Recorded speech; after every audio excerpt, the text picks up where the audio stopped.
Hello, welcome back to Sex on the Edge with Jen and Hen. I am Jennifer Reeves. I'm Hendrik Scott, and we are marriage family therapists as well as sex therapists here today to talk to you about Sex. Always talking about sex. Yeah. Our shtick is to give you the real deal in a fun and informative way. A researched way. Yeah. Fun way. Fun way. So licensed marriage and family therapists and certified sex therapists are our creds. And we work outside of in Houston for Houston Relationship Therapy, so you can always call and make appointments with us.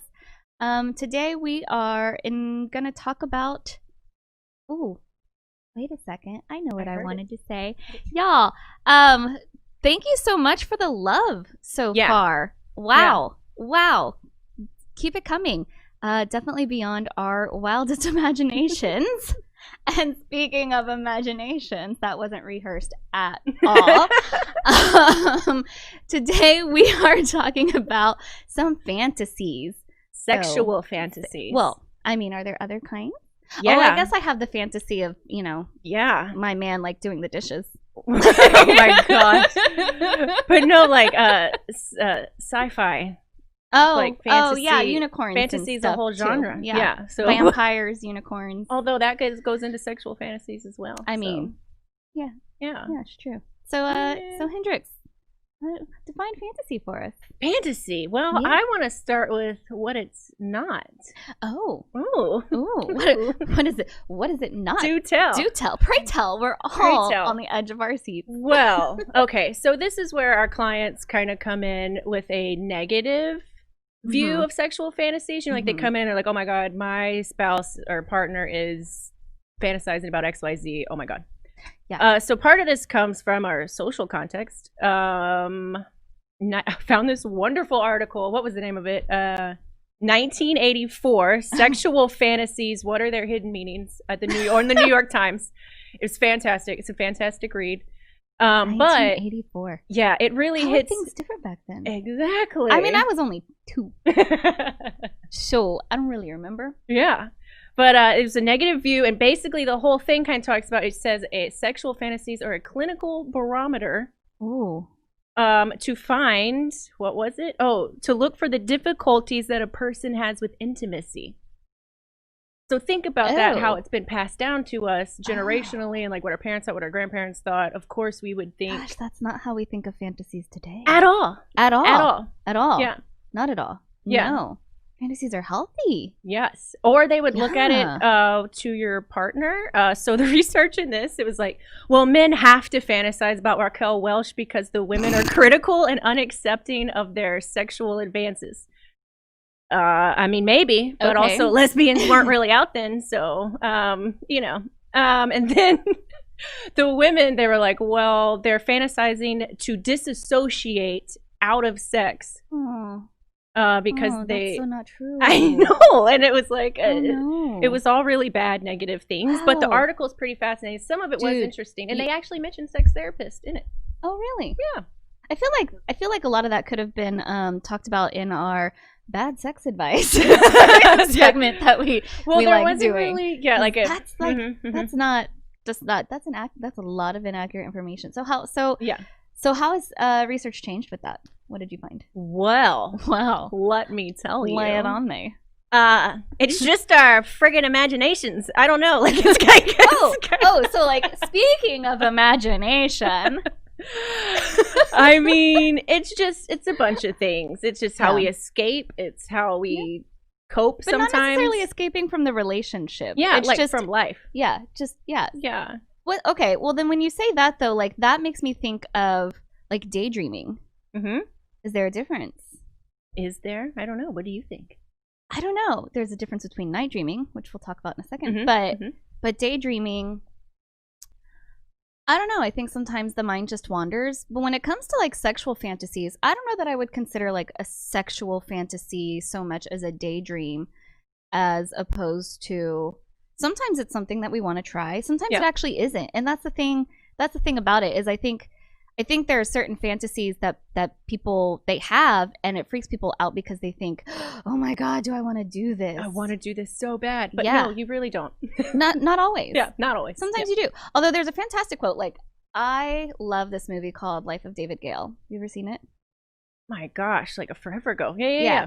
The main character, Kevin Spacey, plays a philosophy professor. Is he in jail? Yes. Oh, yes. Yeah. Oh, it's all coming back to me. Yeah. He's in jail. But one of the things in one of the classes that he's teaching, he says the line that if you were to get a fantasy, you can't want it again.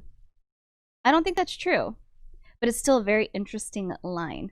Like the meaning. Fantasies are meant to remain fantasies. It's kind of like, so, and I have heard this to a certain extent, right? Like when people fantasize, which is a very common fantasy about multiple partners or threesomes. And when they actually have a threesome, it's oftentimes not as great as they thought it was going to be in their mind. It can get kind of awkward. Where does your hand go? What happens now? And I would say that it's also like handling expectations for those, which is what I do with my clients. I prep them for threesomes. Correct. Like if there's a fantasy that you actually want to act out on, not act out on, that makes it sound like a bad thing, but act on. Yeah.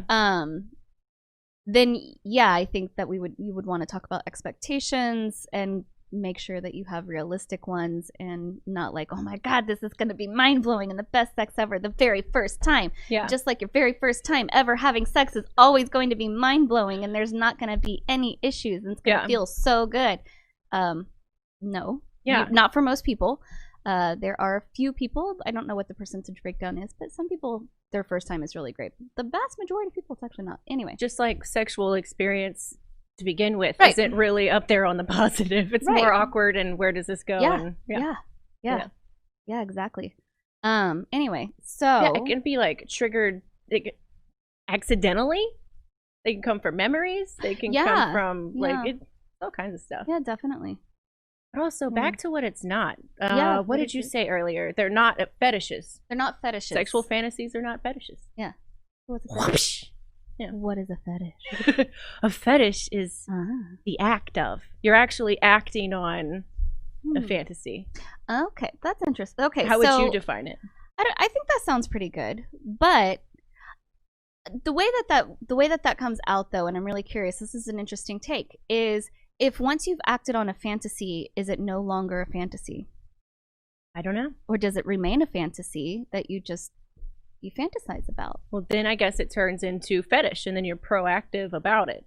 So the action makes it turn into fetish versus fantasy. Just you're in your mind thinking about it. Yeah. In a sexual manner. Okay. I can see that. I don't know though. I think that you can still have fantasies about things that you have acted on.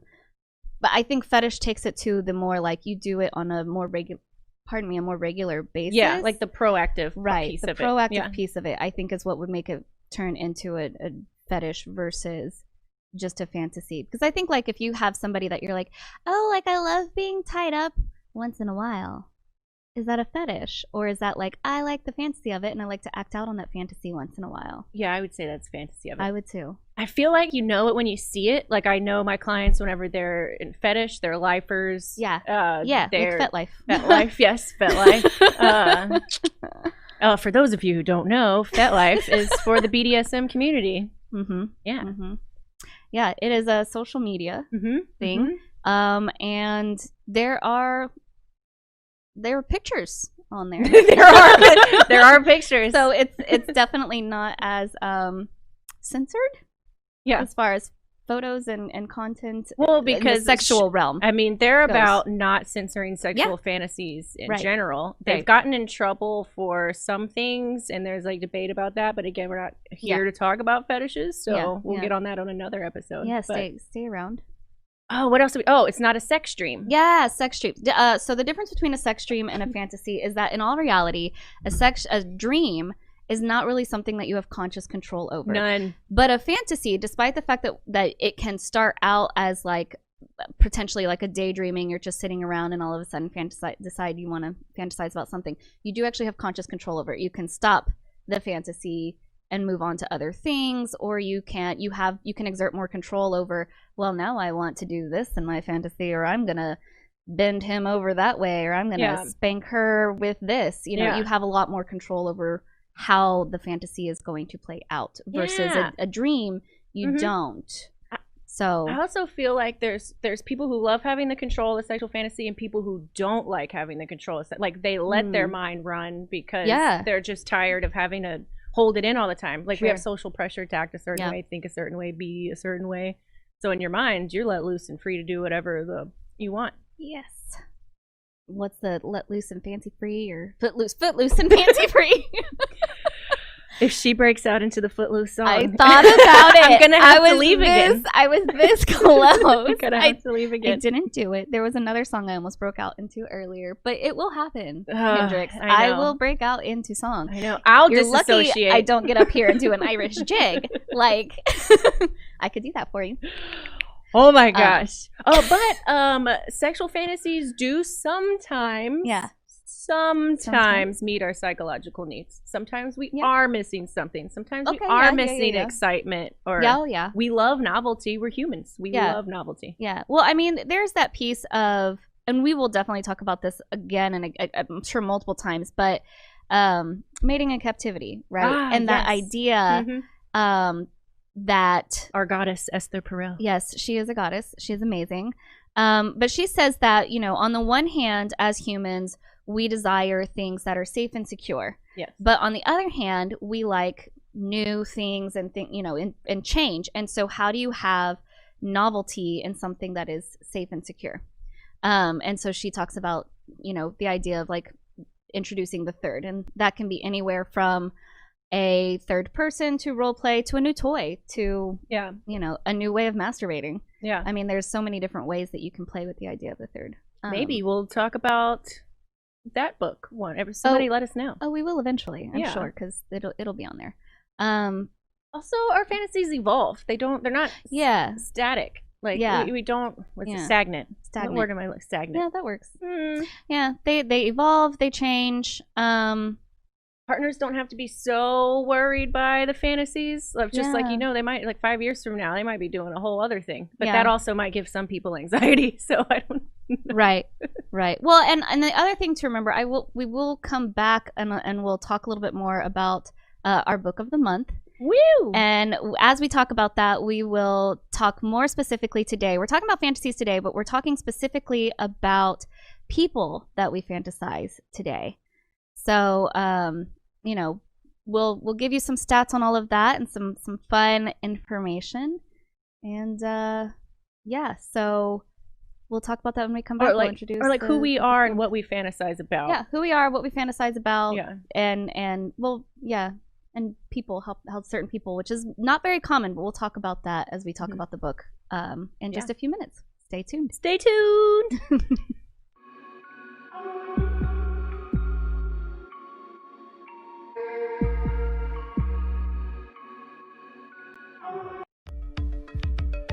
Are you a small business owner concerned about the downturn in the economy? Top business leaders like Mattress Mac and Warren Buffett will tell you that now is the time to promote your business more than ever. People need your services. Your business needs an edge. Learn about special advertising packages for small businesses right here on Edge Radio. Find out more, give us a call at 281-744-0446. That's 281-744-0446. Edge, because truth still matters.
And we are back here to talk to you about our book of the month. Yep. Back on Sex on the Edge with Jen and Hin. Okay, I will say, now that I'm thinking about it, I'm a little perturbed. Why? That we didn't get our logo on a sticker so we could, like Oprah. Honey, we are not Oprah level yet. We could be. Yet, it's that one little word. But you know what? That one little word makes all the difference. Could be. We might. Not yet. Anyway, tell me what you want. Our book. I'll tell you what I want. Of what the I really, month. really want. Yeah, there we go. Nice. There we go. He's got it. Ooh. By Justin Lay Miller. Yeah. And that is the conclusion to what Jen and I have come, is how to pronounce his last name. We talk about him often. He's huge in our community, huge in the psychological community. Yeah. He did the largest survey of adult Americans about their sexual lives that's ever been done. Like over 4,000, more than Kinsey. Oh. So why do you recommend this? You know, what is it about this book that we recommend? Let me tell you. Tell me. All right. Well, what he did is inclusive. It goes through, he goes right through heterosexual females, males, gay, men, women, bi. Wow. He goes through a lot. He missed some stuff, but that's not what we're here to talk about. It was also done in 2015, so I would like people to remember that, because some of the data, I would bet, has changed already. Yeah. Because we're like, since 2015, we've had gay marriage, we've had body positivity movement, Me Too movement, Black Lives Matter movement. We've had, that's so true. We've turned upside down in a good way. Yeah. Just the research isn't here to necessarily reflect all of that. Yeah. But it's a good insight into Americans and where we are. And yeah. Okay. Why do you think people should read it? Knowledge, because knowledge is power. Knowledge is power. Eat that golden fruit, pomegranate, apple, whatever one that you fit, depending on. But it's interesting. Whatever. People always come into sessions going, well, and then they'll say something that is inaccurate, and then as a therapist, it's like, you don't really correct clients, and then you're like, that's not what the research says, and then you can't get in a battle with them. So it'll help. Sometimes. I mean, if it would benefit them knowing that it is another way. Right. Yeah. So this will help you maybe flush out some inaccuracies that you may have about society as a whole. Yeah. Or about your partner, about the way things should look. People have a way that they think like we should act or look, and it's anyway. Yeah. Why do you think they should read the book? I agree with you. Same. Sweet. I agree Nailed with Hendrix. I don't always. Yeah. But this time I do. Knowledge is power. I think, if I remember correctly, it does have some.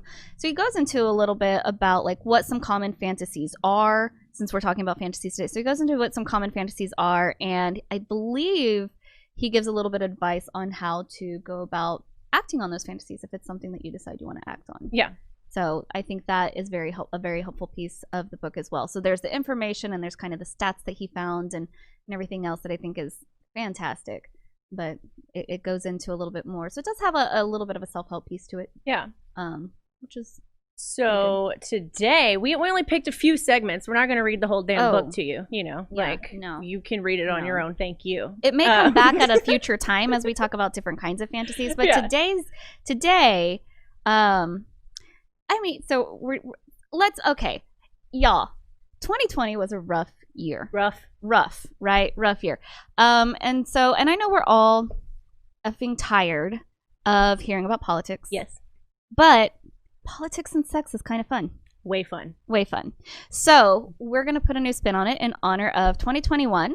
We're bringing in a new new president. Yeah. So why not go in a little bit political on sexual fantasies? Yeah.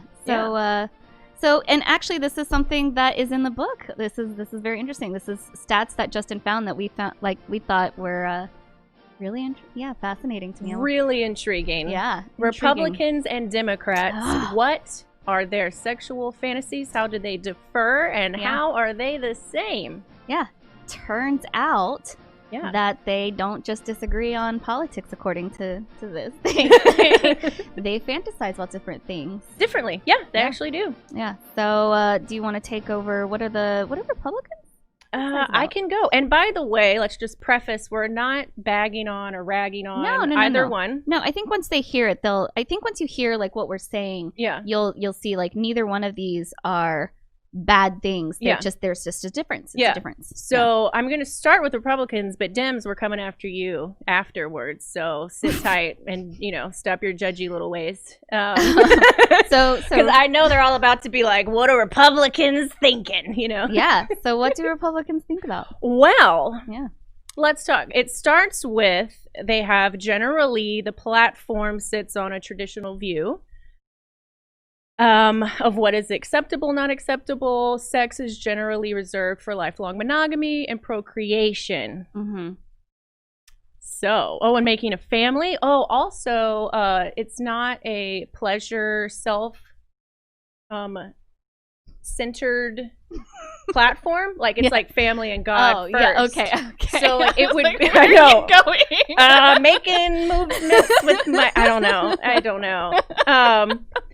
But they would not, or not necessarily expected to put pleasure before family and God. Right. So what did the stats say? Mm-hmm. Republicans are sexually fantasizing about what they can't have. So top things that they are fantasizing about: infidelity, threesomes, orgies, wife swapping. Yeah. Key parties. Key parties, yes. Just overwhelming majority of stepping outside of the marriage and family. Yeah. I imagine the pressure or that they may feel, or the duty to family when it comes to sexual fantasy time, it's like, I went out like a release kind of deal. Mm-hmm. Mm-hmm. What is your take on that?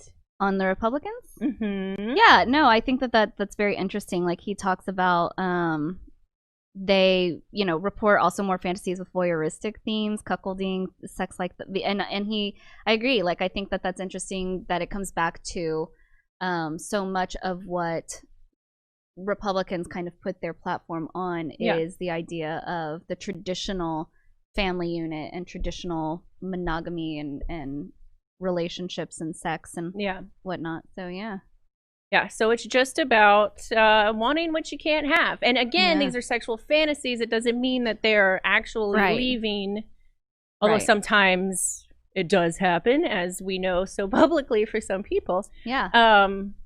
But we're just talking fantasies. Yeah.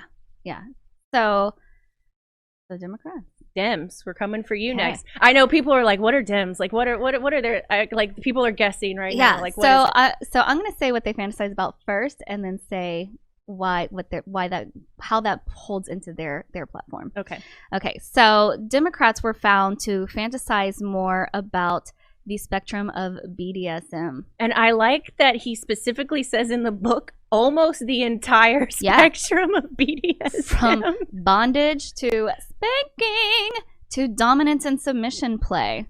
So that is where he found Democrats differed from Republicans, is that they tend to fantasize more about BDSM. Do you remember why? Or are you gonna guess? Okay, so I know why. I was hoping you forgot. I mean, please tell me. Some miracle. I was hoping you would be able to take a guess. Okay, anyway, but we both have to remember things in case the other forgets. No, this is why I'm reading it right now, because I will forget, because we gotta remember a lot of things. True. Yeah. So why that is if you think about the Democratic Party, the political agenda is the view of inequality. Yes. And the range of social problems, right? So their party platform is wanting to level the playing field. So when you're looking at BDSM, there is often this power differential in BDSM. So that is where, it's, for example, where women and men might not appear to be on equal footing, and where the lines of sexual consent might not always be explicit, which is taboo in many Democratic circles. Yeah, so, it is taboo for us to be sexist, racist, all the ableist, all the things. Right. Yeah.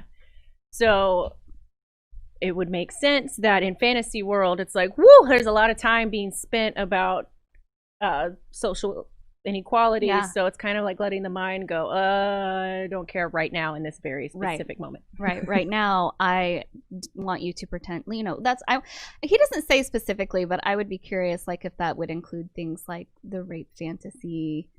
Yeah, I think it did. Because in the book, okay. I think he goes into... It's been a while since I read the book. I just read the So he does really well with that. Like, Yeah. he walks the line for race play and rape fantasies really well, and discussing it, and not anything we're going to delve in today, but right. That he does really well on, and trying to explain, all of the things around it. Yeah, I think I find that fascinating. Yeah, basically the cornerstones of each ideology is turned into a taboo, turned into a sexual fantasy. Yeah. So, and he kind of ties it in with their fantasies are at least partly driven by what they can't have. Yes. Right. Yeah. Like, and that's very typical. I think we brushed a little bit on that in the first segment about the idea of like fantasies are things that sometimes we can't have, or we're not supposed to act out on. Yeah, and it's not like Dems want the world to be unequal, and it's not like pubs. I wish we called them pubs, by the way. Right. What's a bar? And it's not like pubs want families to break apart and everybody start banging. It's just it's the fantasy taboo part of it that is alluring. It's the allure. Oh, I like that word. Yeah. Allure. It's also the psychological phenomenon reactance of when our freedom is threatened, or we're told not to do something, we want to do that thing. Yeah. Yeah. Yeah. Yeah. So, you know what I'm wondering? What are you wondering? If Dems are out there, so global warming and like littering's also a platform for Dems, right? Yeah. If they're like out driving in the middle of nowhere and there's a couple and they're like, we're gonna throw this trash out the window, and then they like start doing it. I don't know. Like, is that a sexual fantasy? Like, we're gonna litter the earth.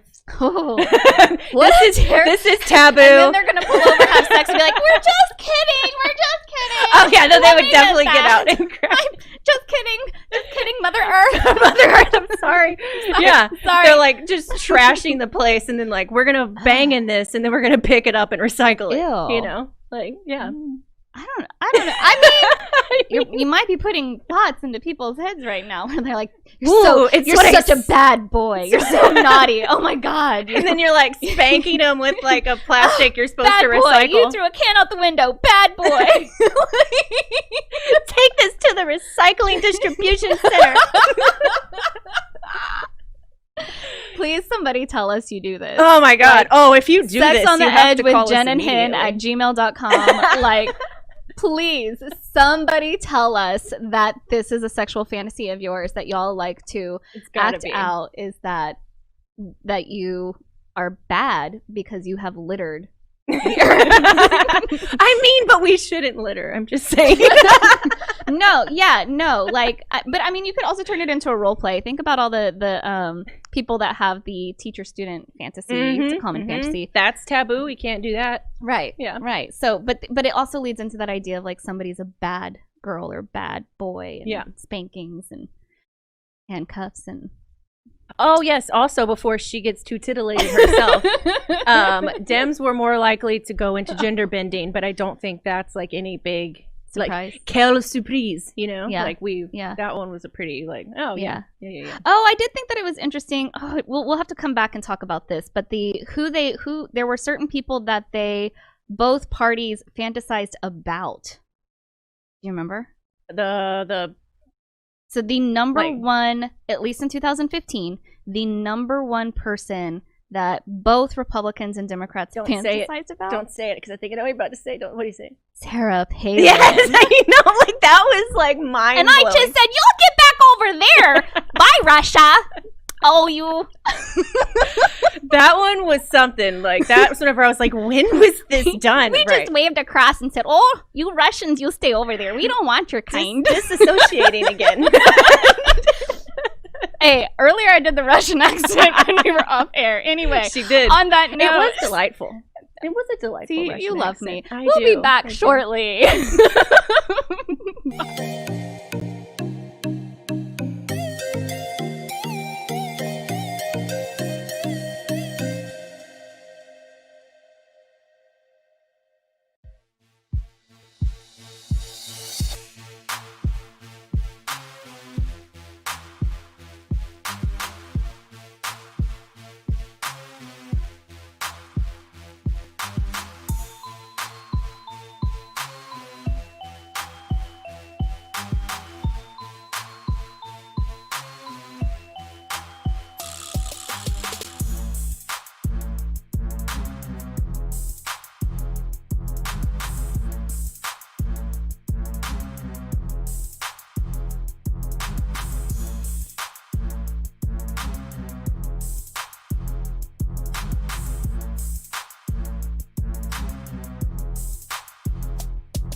When people stop talking to each other, society is on the edge. Let's bring them back. Edge Radio, because truth still matters.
Welcome back to Sex on the Edge with Jen and Hen. We have been talking about fantasies and our book of the month, Tell Me What You Want by Justin Lehmiller. And what we left on last time is one of the things that he found was the difference in political parties and what they fantasize about or how they fantasize. And then we kind of ended it with the number one person that both Republicans and Democrats fantasized about, at least as of 2015. In his research. His research was Sarah Palin. And so we thought it might be kind of fun to talk about other people, other presidents, actually, that people fantasized about. So the top 5 hottest presidents that we've ever had. And tell us if you agree. Tell us what you think. And it's on Ranker.com. Ranker.com. Yeah, we're just going to briefly go over it. Yeah. You can just discuss it at home. You know, you can be grossed out, or you can be like, ooh la la, let me go Google this president. You know, have your own sexual fantasy. I mean, I think number one is pretty obvious. I think when most people think of like the best looking or hottest president, at least in, you know, obviously very few people are gonna be like, Abraham Lincoln. Yes, you're so honest, Abe. Oh, give it to me, baby. We don't really think about that, but the number one person that we might think about is JFK. Yeah, I mean, he landed Maryland. So, and his Jackie. Yeah, Jackie was a looker. Yeah, she was. I mean, so he's got the lookers and the hookers. Not saying Marilyn is a hooker, but I'm pretty sure he had some hookers too. It's also the sexual fantasy of the bad boy. Yeah, and, you know, yeah, that's true. Yeah. He was looked at as like a playboy. And, he had money. He was. Yeah, he was good looking. He was very good looking. Yeah. Number 2 was Ronald Reagan. You know, that kind of surprised me. I guess because I didn't realize that. I'd forgotten. You forgot he was an actor? I forgot that he was an actor before he became president. So it's not like Donald Trump's our first celebrity president. Yeah. You know? Yeah, but he was like years before, like decades before. Yeah, there was a lot of space between. Yeah, there's space between. So, but you know, in Ranker, like they show some of the pictures of when they're younger, and we'll try to get them up here so y'all can see. Yeah. I can definitely see Ronald. He was a good looking kid. Yeah. And then next, I gotta say, this photo particularly is a good looking photo that I never thought that I would ever say he was a good looking dude. Yeah, you know, so I've met him. Really sweet guy. Oh wait, we gotta tell people. I'm aware. Who he is. I'm aware. Yeah. He's dead now. Really sweet guy. Really sweet guy in person. Yeah, it was very nice to meet him. So, George H.W. Bush. I would not have thought that one either. No, but this is a very, you know, he's in his little like flight aviator outfit. Yeah. You know. Yeah. Like, he was good. There's a sexual fantasy. Like everybody loves the. I mean, pilots, Mile High Club, or flight attendants, or all of the above. I'm not answering that, but you can. No, I didn't mean like for you specifically. I just meant. But you can't trick me, because if I like think about it, then I'll like immediately. Well, I mean, obviously, I just gave it away how into Abraham Lincoln I am. I mean, I've had a full-on Sally Field moment right here. Just kidding, I didn't. Meg Ryan. Thank you. Oh my gosh, why did I say Sally God, Field? Could you imagine Sally Field making an organ? Anyway. I just want to know why. She's our mother, Sally Field. You know, when I put on this shirt today, it's just totally off whatever. I put on the shirt today, and as I was putting it on, I was like, my colors are blush and bashful. Pink is my signature color. And I wore pink because I wore pink last time, I'm pretty sure I thought that whenever you wore it, because you're right. It is very blushy. Still Magnolias. Anyway, number 3, George H.W. Bush. Number 4, this did not shock me. I mean, no. Barack Obama. Yeah. I mean, we all know. Yeah. Like, he's a... We got to see him young, you know, so like he was more attractive to us, but that's like true. the other ones, we knew them as older. Yeah. So like we saw, generation. so we saw them older, but because I wasn't familiar with like the other photos. Yeah. And then 5th, the good, like never. Oh my gosh, never in my wildest dreams would I have thought he was number 5. But George W. Bush, was number 5. We're gonna get this photo up, hopefully, and you will see it because he is a cutie. I mean, he resembles people that I know and have known in the past. Like that was shocking for me. Yeah. Interesting. You know what I was surprised about on Ranker? Bill Clinton was number 13. I guess he's lost his... Okay, and anyway, 6 is Rutherford Hayes. How did that... Anyway, we can go down this rabbit hole. We could really easily, but... Who the but it did shock me, though, because Bill Clinton, obviously, you know, we have the whole Monica Lewinsky thing, and he was very much fantasized about, I think, by a lot of women even then. Like, it's like his stats went down. Yeah. So it's maybe it's because we could have him, and we were like, I don't want him anymore. You know, like it was like, if I just like walk up to him, you know, you just have to blow in his ear, and he's like, I mean, maybe where's your blue dress, baby? I mean, that's the color I like. Yeah. Man, but anyway, NT Way. Who else are we fantasizing about? Well, I did want to hit this part too, because it did kind of relay in it. Going back to Republicans and Democrats, one of the other things that after Sarah Palin, Republicans fantasized more about John F. Kennedy, Bill Clinton. Okay, so it is in this book. It is in that book. Okay. And Nikki Haley. And then after Palin, Democrats fantasized more about Barack, Bill Clinton, and Hillary Clinton. Okay. She was attractive when she was younger, but I don't know. I struggle with that one. I don't know. It's power suits and lesbians. I mean, lesbians might be jumping those stats. Power suits and lesbians. I mean, queer women love a good pantsuit. Is it the power? Do you think like that was lesbians just took over? I'm being sarcastic. So, but do you think that it's the power suits? But we do love power suits. But do you think it's also power? Queer women. Do you think people are fantasize about people that are in positions of power? I think so. Yeah. I mean, I think it's common to fantasize about your boss, maybe too. Yeah. Like, I mean, like daddy's the biggest one, so yeah. You know, that's daddy. I mean, I can't. Yeah, we love power differentials. Apparently, the Dems love them more. But anyway, NT Way. What else? Are we who else do we fantasize about? So interesting enough, we'll go back to that 84 article. The most common fantasies that they found involved replacing your partner. Which I was like, damn. Yeah, messed up, man. But now what Justin Lay Miller found is our most common fantasy is about our current partner. Yeah, like 9 out of 10 have had sexual fantasies about their current partner, and then over 50%, a little over 50% is like a common occurrence sexual fantasy. Yeah, I think that's what. Yeah, it's common. I think what he found was we tend to fantasize more about what we're going to do with them versus just them specifically. So whether that's introducing something like the idea of BDSM or a threesome or whatever the case may be, which does involve somebody else. But a lot of times, even when we fantasize about a threesome, it's often our partner is there with this. It's not just like, oh, I'm going to fantasize about 2 random people. Yes, so you don't have to feel threatened. You're probably there. You're at least on shuffle with your partner, you know? Now, that being said, it is also still common to fantasize about people that are not your partner. You fantasize more about your partner. Yeah. And again, so going back to kind of the dreams, right? So, and the difference between sex dreams, because I've had clients that have come in and be like, my partner yelled out somebody else's name while they were sleeping. And it's like, shh.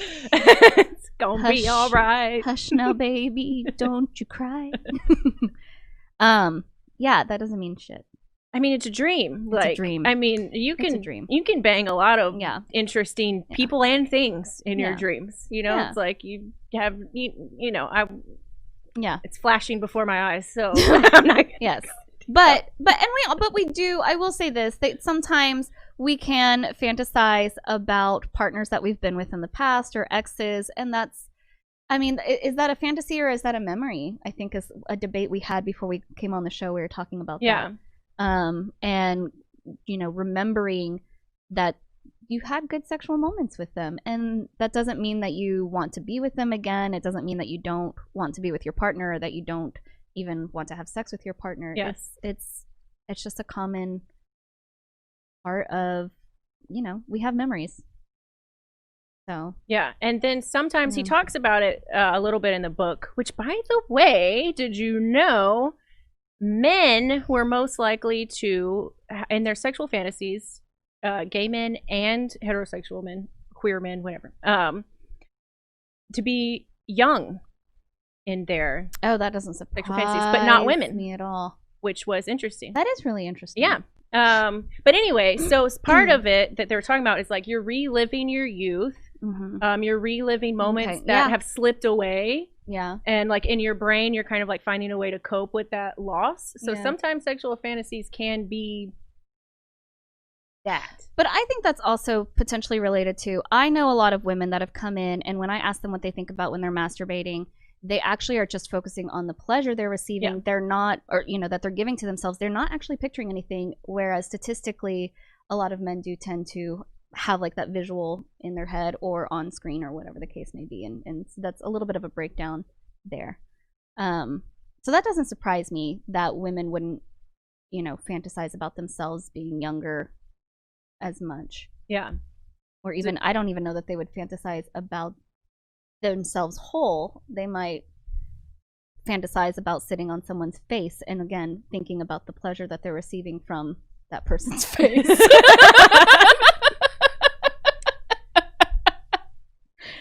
Maybe. I could be wrong. I don't know. Maybe. Anyway. And on that note, it is time for our last break. Already. Dang. It goes by so fast. It does. So stay tuned. We'll see you guys on the flip side.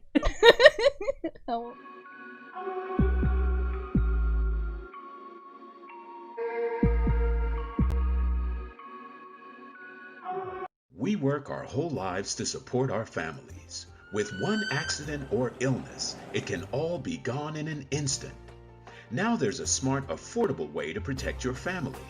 Go to findhealthbenefits.com and discover low-cost life insurance for as little as $2 per month. Add to that a tax-deferred annuity that can help you protect your assets and grow your money for retirement.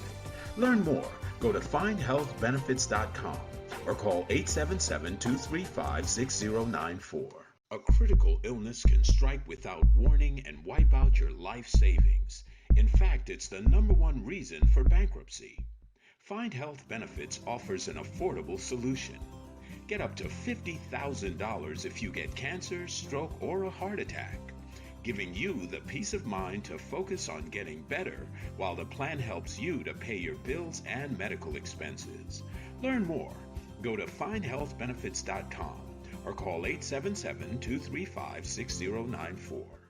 66% of seniors spend more time shopping for cable TV than Medicare plans. Most say because it's just too confusing. Laws change every year. The wrong plan could cost you thousands and prevent you from seeing the doctors you want. Introducing FindHealthBenefits.com. Save time, save money, see specialists without referrals. Go to FindHealthBenefits.com or call 877-235-6094 for this informative brochure. Society is on the edge. Let's bring them back. Edge Radio, because truth still matters.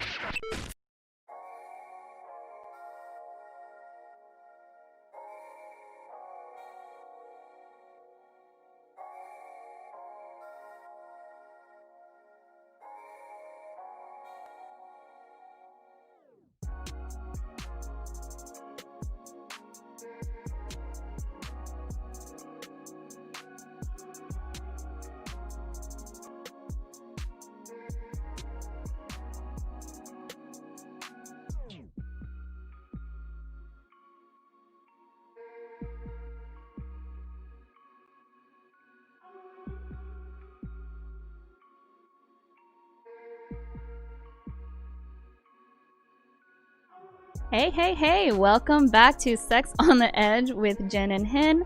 I'm Jennifer Reeves. This is Hendrik Scott.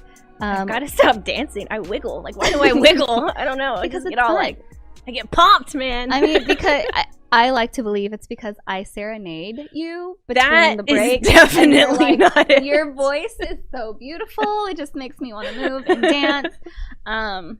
I was serenading you with Pink Floyd a second ago. Yeah. It's not a very big dancey song, but we did what it brought up. It's dancey if you're on acid. The line, "Hush now, baby, baby, don't you cry. Mama's gonna, scare all your get rid of all your nightmares for you," or something like that. So we were joking around about like how, if in this book, and we can't remember, they talk about moms and dads and that being a fantasy. Like, man, you just took all the sexualness out of it. We're talking about daddy play. well, there's like, daddy dom, moms there's daddy and dad, mothers and fathers. Well, I mean, if you listen to Freud, my God, there we have the Oedipus complex and the Electra complex. All of the boys want to kill their fathers and screw their mothers, which has been debunked for those of you not in the know. Yes, has been. And all of the girls want to screw their daddies. So when we talk about mommy-daddy sex, it's not usually that you want to have sex with your actual... Actually, more often, way more often than not, we're talking about like a 0.1% who do. Yeah. I mean, there are people that do. It has happened. I mean, there's... But anyway, we don't want to go down that rabbit hole. Yeah, thank you. So, but that was interesting. Anyway, neither here nor there. We just thought it was fun to kind of talk about daddy sex, mommy sex. Yeah. I think that still kind of plays into like being spanked sometimes too in the BDSM aspect. Yeah. Oh man, you know what else they mentioned? Extroverts and introverts. They did data on that, and the only thing that I remember was, and I was like, well, all right. It said extroverts, and this is a quote because it stuck with me. It was like, not only want to be the life of the party, but they want to be the life of the sex party. I was like, it's rude. Somebody feels personally attacked. So rude. That's you, Justin Laymiller, but we love you. If you're watching, come be on our show. Anyway, to finish this hour out, we are going to introduce a new piece that we are calling Sex Position of the Week. Woo! So we might bring in some books and kind of do like a flip through, but I forgot the book. So instead, if you want to download this app, it's called Kama Sutra, actually. IKAMASUTRAM. Yeah, I was like, spell that. Sounds like you said like yeah. No, like I as an iPod, iTunes, Apple. I don't know if it would be the same thing on an Android. I have an Apple, whatever. So we're gonna shake this baby to get a position of the week. Shake it, shake for fun. Oh, balance. Oh yes. So basically, one partner. I know you can't. One partner is doing the splits. They're standing up, and one partner is doing the splits onto the other person. So one leg is on the ground, the other leg is up on the person's shoulders, and they're both standing up that way. I guess if you are in a good... So what is it called again? So people can Google this? Balance. It's just called balance. And it says, starting in the supported Congress position. That's funny. We're talking about politics today a little bit.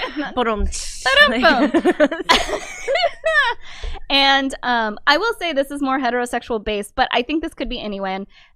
So they describe it as the woman raises one leg and rests it on the man's shoulder. So while you're standing up, having sex standing up, you would have to be really flexible for this, and there would have to be a very small height differential, I think, for that one to work. But yeah, but that's the sex week. And also, sex position of the week. No disability or like any, right. Yeah, that would be a hard one. Please try it. Let us know how it goes. Safely. Don't send us videos. No, I don't want to see. Unless you're closed and you are flexible and you can actually put your leg up, but make sure you have clothes on. What did you say last time? No one wants to see your pee-pee. No one wants to see it. But genuinely, I've never used the word pee-pee in my life, and all of a sudden I say it last week, and now... I made a clip of it, y'all. I'm getting ragged. And it's just, no one wants to see your pee-pee. Oh my God. No one wants to see your pee-pee. No one wants to see your pee-pee. It's amazing. I speak the truth. Anywho. So, last minute. So, our final segment that we like to call Hendrix finds bad sex advice, and Jen has no idea what the hell she's going to bring to the table. Yeah. And okay, you get real life reactions. This week's is questionable advice, where I had a questionable reaction. Okay. And then, if we can tie it into fantasy, let's go ahead and do it. Word. It's called grab and go. When you say grab and go, you do know the first thing that came to my mind was grab her by the pussy. I right? know, same. Okay. That's exactly what I just and thought. I was like, no. I think we do all of this consensually. Anyway, okay, if you're turned on at any inopportune time, act on your feelings. That sentence was not left on its own, thank God. Okay. Although it feels a little bit naughty, a quickie will help you stay faithful. People often have affairs solely for the illicit rush from doing something bad. Quickies allow you to experience all of the having an affair thrill with none of the cheating. So what's the question in there? It's just that it's questionable advice. Like, I get where this person's going. I think they focused they could have just stopped at like, hey, if you're quickie. in the mood, have a quickie. I think, so. And she's saying this is like to affair proof your partner. And I'm like, that's kind of a bold And that's pretty statement. much saying, like, if you don't have sex, your partner's going to cheat on you. Like, and that is such a common misnomer, and people think that all the time, and it drives me bonkers. If they're not doing it with you, sweetheart, they're doing it with somebody else. That's exactly how it said. That's not true. That's a common myth. People actually, yes, while affairs are incredibly common, people are more faithful than we like to give them credit for. Yeah. But quickies are fantastic. I think quickies can be great. The quickie thing is good advice. Yeah, the quickie thing is good advice. And afternoon delights. Like, she didn't specifically talk about afternoon delights, or he or she, whoever wrote that. Feels like a woman wrote it. Damn. Yeah. But afternoon delights. Hetero women should be offended everywhere. No. But also it was.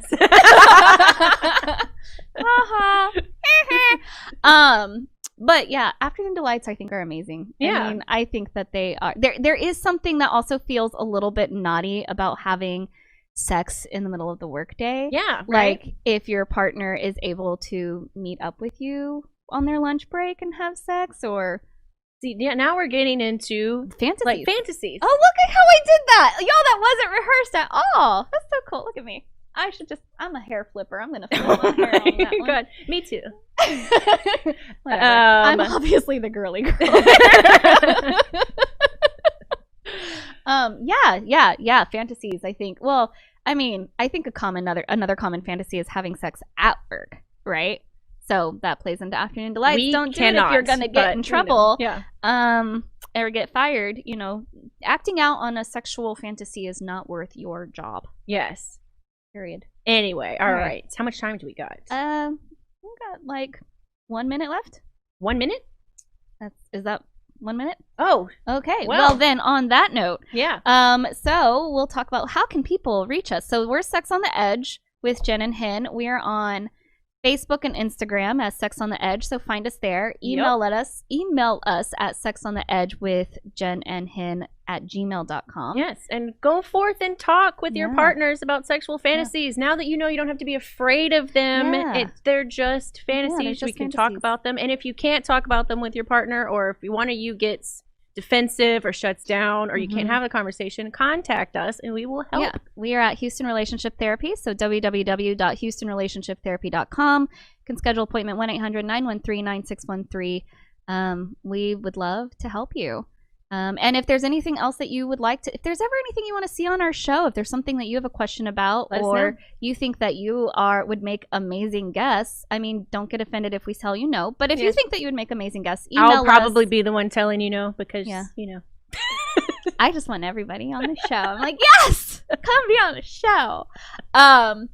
But yeah, so if you want more information, if you want to see something on our show, email us at the Sex on the Edge with Jen and Hen @gmail.com. If you want to make an appointment, comment on one of our things. or comments on one of our things. Or, you can send us a message through social media as well. Anywho. Man, it's great having y'all today. Thanks for sticking with us. And we hope that you have lots of sexual fantasies about Barack Obama or Kennedy or the Bushes George W. or, or Biden. I don't know, Happy humping. Or Kamala Harris. I think that's gonna. I think we're gonna see that one up. Okay, I'm done. It's done, y'all. Bye. We'll see y'all next week. Bye.